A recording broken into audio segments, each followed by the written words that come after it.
All right, thank you everybody for coming out today and taking a look at the IMAGINiT Pulse platform. My name is Matt Mason from IMAGINiT Technologies, and I am the product manager for Pulse. And what we're going to take you through today is a little bit of an overview of what Pulse is, talk a little bit about some of the newer features that we've added to Pulse, and then Tim is going to take us through a demonstration of some of the integrations that we've done so far. So yeah, as I said, quick reminder, talk a little bit about some of the new features, and then we'll move into demonstration. So Pulse, and you've made it here, I think, maybe just based on the description of the presentation about how Pulse helps with integration and enabling integration. And Pulse is really the benefit of our experience over the last 25 years or so doing system integration at IMAGINiT and the various companies that have merged with IMAGINiT. And ultimately, we stepped back and said we'd like to build a particular kind of platform to do system integrations on top of. And there are a lot of other platforms out there. You could look at Workato or Jitterbit or Dell Boomi or any number of other things.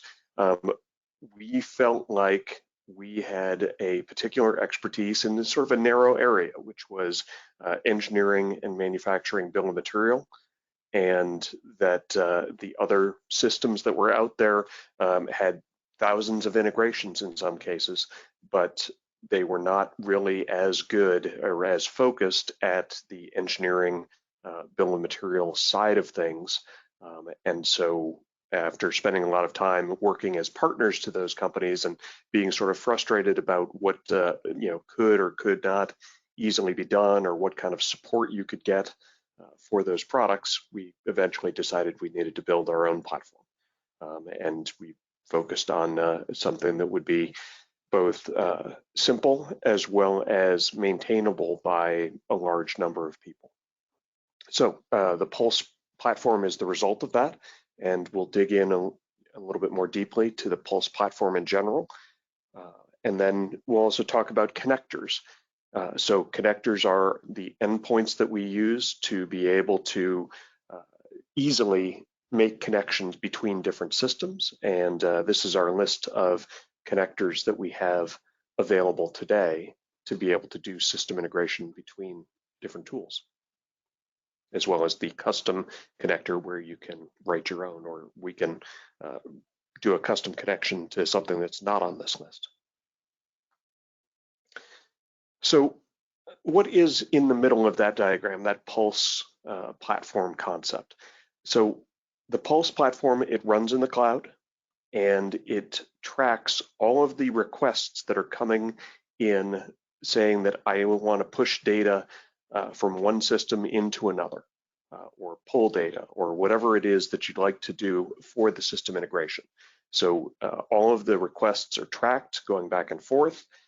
Pulse provides a location to define the workflows and little bits of scripting that customize exactly how your fields map between one system and another, or any logic that needs to be in place to say, if this situation exists, then we do it this way. If that situation exists, then we do it that way. And we'll take a little bit more look at that in a second.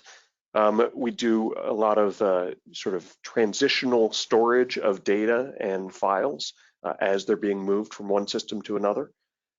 We manage your credentials. So if you're talking about cloud-based systems, a lot of them use a technology called OAuth to define who is connecting, what permissions does that user have. And so we centrally manage all of the credentials and make sure that they stay connected and fresh and don't expire. And then we provide extensive reporting, alerts, and logging should anything go wrong, or if you need to dig in and say what happened when, or where, or is it healthy and working. We've got all of those tools built into the platform. So the other core piece of the Pulse platform is this scripting concept. And The idea here, based on our experience in working with some of the other platform vendors, was that they had very interesting kind of tools from a user interface perspective and that kind of thing. But from a maintenance perspective or a training perspective, or how do I find a jitterbit specialist to know how to connect two pieces, we decided to go the other way and say there are 7 or 8 million .NET developers in the world, and we can really just use C# or VB.NET scripting on the Pulse platform to define just some of these basic things where you need to map just a little bit of field mapping or a little bit of logic for how to map one concept, like in this case a vault file, into another concept like a Fusion Lifecycle item. So we went with the scripting approach with .NET, and we feel like that makes the ability for you to maintain the software on an ongoing basis, or for us to maintain the software on an ongoing basis, much more universal, because there are so many people who could step in and understand what's going on and make changes. So I mentioned the connectors. What are these connectors that attach to it? These ultimately provide the mechanisms for data to be sent back and forth. It's all about sending data and sending files from one system to another. And so we build out all of the core capabilities for that to happen and to connect up to Pulse. We've got some connectors like Vault that are on-premise connectors, and those may have Windows-based tools that set up things like lifecycle triggers, saying whenever something goes through this transition, I want to send the data automatically into Pulse and then ultimately to another system, for example, Fusion Lifecycle. And then alternatively, cloud-based connectors offer a mix of scripting and integration, webhook mechanisms in some cases, so that you can trigger things in some ways, and in other cases we're providing scripts that you can use within those other tools to kick off Pulse integrations from those tools. And we'll take a look at something like that. But in general, all of the connectors provide little object libraries that make it easy for scripts to do what little work they need to do, to say, I need to update files, or I need to update data from one system to the other. We really want to minimize the scripting to keep it relatively easy. But one of the new features that we've added recently is our Solidworks PDM Pro connector. So it's conceptually very similar to our Autodesk Vault connector. The concept is that you can set up either on-demand or lifecycle transitions to begin sending data back and forth to Pulse and then onward to wherever it winds up going. Again, we specialize in sending files, attachments, metadata, BOM data. These are our sort of core competencies.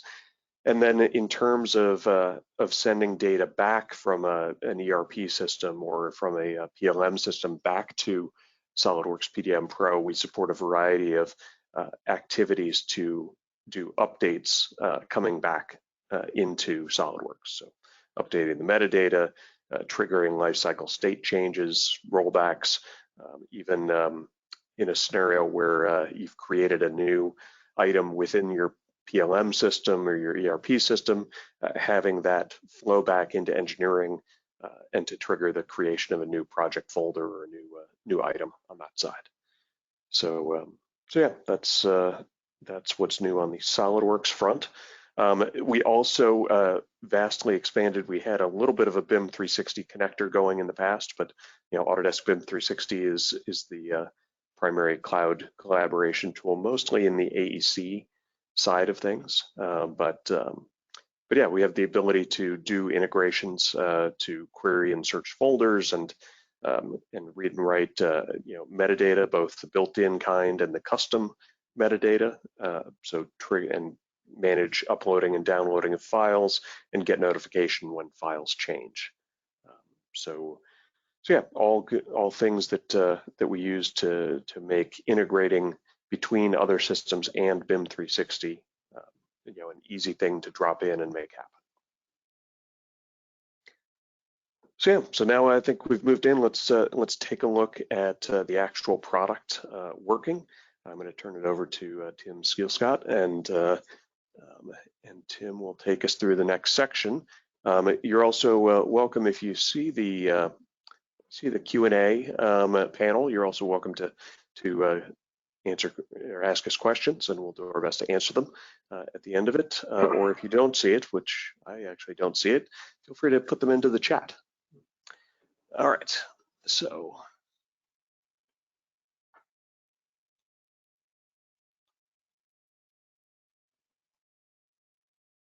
All right, Tim, you have the ball. Thanks, Matt. So again, my name is Tim Skielscott. I'm the manager of our PLM and desktop automation teams here at IMAGINiT. And what I'd like to do is maybe take 10 or 15 minutes just to kind of show you an example of what an integration between Vault and Fusion Lifecycle might look like using our Pulse integration tool. So it's basically focused around an everyday workflow of extracting bill of material information from inventor models and then sending them to an items and BOMs workspace inside of Fusion Lifecycle, and then working those items to a change order, and showing the interoperability between Pulse and Fusion Lifecycle using our Pulse tool. So what I'm going to start off with is just a really quick example, as you can see on my screen, an assembly called Airbox, right? And then in that Airbox assembly has a drawing associated to it, and we're just using regular configurations right out of Vault about what category files are in, what lifecycle definitions, what revision schemes they should use. And then what I want to do is just send this information upon certain actions or lifecycle transitions, if you will, so that it creates and extracts a bill of material from these models in the Fusion Lifecycle. So our Pulse tool on the client side is just an add-in to the Vault interface. So if I go up to my tools menu, you'll see I have an IMAGINiT Pulse flyout. And what I want to kind of show you here is this idea of how we're going to configure Vault to get it to send information to Fusion Lifecycle. So here I've got some lifecycle setup actions defined in this particular integration that I'm going to demonstrate, where I can define a from and a to transition on a particular category, for example. So if a file doesn't match a category, this setup wouldn't be available for it or wouldn't perform the actual action. So in my particular instance here, when I'm a work in progress for all categories, so any file that's in my Vault that's in a category, when I transition from a work in progress inside of Vault to a for review state in Vault, it's going to perform this sequence on my Pulse server. And the sequence is basically, as Matt kind of described, the idea of the scripting. It's a set of scripts that the Pulse tool is going to actually execute upon this transition taking place. So to kind of demonstrate this, I'm just going to simply go up to this Airbox assembly, and I'm going to read in its parent, its children, just like you would normally do in a normal workflow inside of Vault. And I'm going to transition them to a for review state. So by doing this action, it'll trigger the integration between Vault and Pulse. As you can see here, it's initiating that send Vault file to working items in Fusion Lifecycle, where it's actually creating the bill of material for the items that make up this assembly in Fusion Lifecycle, and it's sending them to Fusion Lifecycle as a working copy. Now, if these were already released, or there's other conditions that we can actually configure, because it's completely customizable. So for example, if you had a bunch of items that are already released inside of Vault and you wanted to send the bill of materials released at a particular rev level over to Fusion Lifecycle, you'd be able to do that as well. or you could just create right clicks and create custom sends, right? How you want to synchronize data between Vault and Fusion Lifecycle. The idea is that it's completely customizable, and I can pretty much do whatever workflow that you want to meet or match. So I opened up my Fusion Lifecycle tenant, and by switching over here to the workspace that I've got set up here called the Pulse Items and BOM workspace and opening it up, you can see that it's created all my items, right, over inside my Items and BOMs workspace. They all come in as an unreleased file. And since the Pulse server is in the cloud, I can log into that Pulse server on this web page and actually see the sequences that the Vault or that the Pulse server just executed, and it logs. So if I see errors or if anything occurs as an administrator, I can log in this page and actually view the sequence and look at the log and see what issues may have occurred, or whether or not my processes or my sequence have actually completed yet or not. So one of the things that the Pulse integration can actually do too is not only create these items, it can configure and create jobs inside of the Vault. So if I switch back over to the Vault and look at my job queue, during this particular transition, what I wanted the files to do is make sure that the properties are all up to date, so that if something has changed in the file and the properties haven't synchronized yet and they were mapped to some of the properties inside of Vault, I can set up Pulse to actually configure a job to sync properties. I could set up a job to publish a PDF. I could tell Pulse to go ahead and have, which is a new feature in our client, to create a step file, for example, of some of the data here that gets sent to my job processor. I'm going to go ahead and just wake it up, and it'll just process and make sure all my properties are in sync as far as this integration goes. So it's just an example of some of the other things that we can do inside or using the Pulse integration tool. So let's further investigate what Pulse actually created for me for my model that was in Vault that I integrated inside of Fusion Lifecycle. If I click on this airbox assembly, you can see that it actually took some of the metadata that was associated to the file that was in Vault, and we mapped it to some of these fields that are in Fusion Lifecycle. So for example, you can see that I've got the file state or the lifecycle state of the file that was mapped directly to the Fusion Lifecycle item. The name, its stock number, its description, some of this data here, you can see we even have hidden like the Vault ID, so the unique identification ID of the file that's in Vault, so that we can go back and access it at a later date. You can look at its bill of material in Fusion Lifecycle. So all the items that you saw that made up, and each one of these has its own record that I can click on and view its metadata that was mapped from my Vault, and Pulse took care of for me through my integration. And the other kind of neat thing too that it does is that I can configure the Pulse integration to come over and send whatever attachments that I wanted to send as part of the integration. So as you can see here, I've actually not only got the model that I mapped over, the visualization, the DWF, that anybody can log in that has a license for Fusion Lifecycle. They can log in, click on the attachments, and get a live view of that particular model, for example, right there on my screen. And with my integration, it also brings across all the related files, all the related attachments to all the items that make up the bill of material.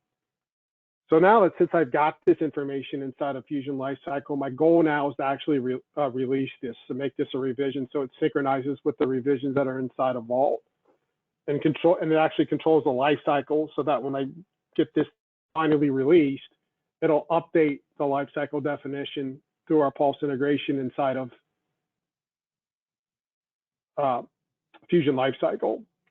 So here, I'm just going to create a change order, and I'm going to use a template that I've got configured already for a workflow that I've got built up in Fusion Lifecycle, and control its lifecycle and its rev. I'll go ahead and add in all the children that make up this bill of material for this particular assembly. And then I'm going to go ahead and control their life cycles as well, so that they're all the design release. save it, and then you'll notice that we're actually creating a change order here that's going to transition all these from a working copy to Rev A. So in Fusion Lifecycle, I can set up a workflow. This is a completely custom workflow that, since this is the initial release, I'm going to submit it to a fast track workflow. And then, as Matt was kind of describing before, from the Fusion Lifecycle side, when we want to send information using our Pulse integration from Fusion Lifecycle back to Vault. So our first workflow is sending stuff from Vault to Fusion Lifecycle. Here in this transition is indicated by this little asterisk on the release transition. When I perform that action, it triggers off a script that tells the Pulse server to run another sequence. That's then going to go ahead and update Vault so that it's going to transition my files that were in the for review state to a release state. So if I go to the Vault or the Pulse server, excuse me, when you do a refresh, you'll see that the Fusion ECO release sequence was just run. It's completed successfully. Switch over to Vault and just refresh my screen here. Its life cycles were all for review. Now they're all released. So it's a quick down and dirty way that I could release documents right from Vault in Fusion Lifecycle, create the bill of material in Fusion Lifecycle that I can then use once they're released in other workflows that are inside of Fusion Lifecycle, like maybe a quality process or ordering or what have you. I could also use the data or the bill of material that I imported in from Vault in Fusion Lifecycle and kind of see this workflow. I've got some additional steps, if you will, that if I had an ERP system like NetSuite or Salesforce, I could perform another action that would actually take the bill of material from Fusion Lifecycle using our Pulse tool and a connector to, let's say, something like NetSuite. We could update NetSuite just by completing out this change order. One further thing that I want to kind of demonstrate too is more of an in-depth view of how, once this thing has been established inside of Fusion Lifecycle, how we could take the integration further through that change order process, kind of replace the existing change order process in Vault with one in Fusion Lifecycle that is a more detailed, to kind of walk through all the different lifecycle states.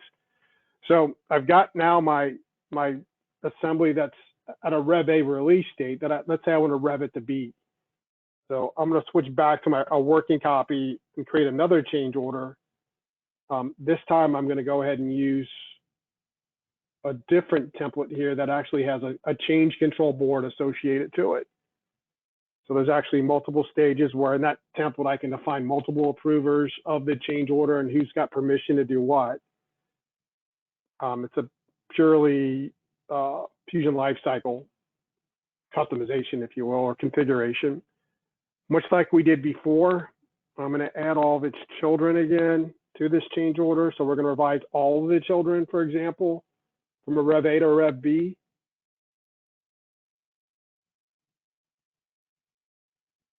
Control their life cycles. And then I'll save it, and we'll notice that we're going to transition from an A to a B for all these files. I'll flip back to my workflow one more time. So, you know, for this example, instead of actually going the fast track, I'm going to go through the longer process where, again, this is a completely customizable workflow that I can create inside of a Fusion Lifecycle, and you can create whatever workflows that you need to do to match whatever your workflows are in Fusion Lifecycle. And the cool thing about this is that I'm actually going to set this up so that it works with my lifecycle definitions inside of Vault. So I'm just going to quickly submit it to the change order or change control board lifecycle state or workflow state. If all the members of the change control board are happy with whatever needs to be done in the change order, for example, they can go ahead and approve it. So in this instance, right, this is another transition, for example, that's going to go ahead and trigger a Pulse job one more time and transition my change order to this implementation or a work in progress workflow state so that I want Pulse to go ahead and trigger my Vault files, the transition that appear on this change order to a work in progress state, right? So if I come back to Vault, do a refresh, my integration took care of not only bumping my revision to B inside a vault, it flipped all the files that are on my change order that were created in Fusion Lifecycle to a work in progress.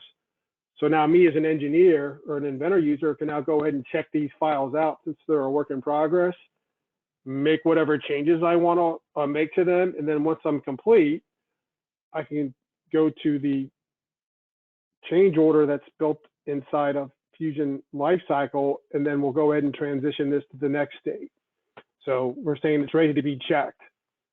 You also notice that in this, I have multiple choices that I can do. So I either can submit it for review, right? So what this will do is actually change the life cycle of all the files to the next state or the next transition in Vault to the for review state, or I could have canceled it. So a cancel would actually send it back to cancel and did what we call a rollback. So it would have took all the files in Vault and flipped them back to their previous lifecycle state, and which was a released state, and its previous rev, which was a if I would have canceled the ECO. But in this particular example, as you can see, our integration flipped our lifecycle definition of for review, right? Based on how Vault's configured, for review could be a lock state, so it's a read-only state. So users logging in or engineers that are in Vault aren't able to check out the files anymore because they're in a for review state. And then as far as the last step in the process, just like we did with the fast track, I'm going to release my items. Again, it triggers another job on our Pulse server. It's going to run a script, and that script in turn is not only going to update or change the life cycle of my files that are in Vault from the for review state to the release state, it'll actually update the attachments, those visualization files, those DWFs or a step file or a PDF file that goes along with these files that can be published when we actually do the transition. So it's got the latest version of whatever changes we made in Fusion Lifecycle that non-inventor users can go back and visualize and take a look at and make sure that everything's okay. So let me flip quickly back to our change order, or I mean our bill of material, right? Where everything's in a Rev B now. Fusion Lifecycle has a history of all my revs. We can see the attachments. And if you also notice too, there's two versions of the attachment. So there was an attachment of when I first created the change order. So whatever the status of whatever the status was of the visualization file when I first created it. And then when I released it, it checked in the latest copy. So now if I click on them, right, I can see whatever the latest or whatever the changes I made, but it also has a history of every time that I may have went through a particular cycle, and it would keep updating the visualization with the latest version of whatever this file is, based off the changes I made inside a Vault or Inventor for that matter. So there's a quick demonstration of how we can quickly set up an integration between Pulse, Vault, and Fusion Lifecycle, so that we can easily show or make our projects work together and share data across different systems.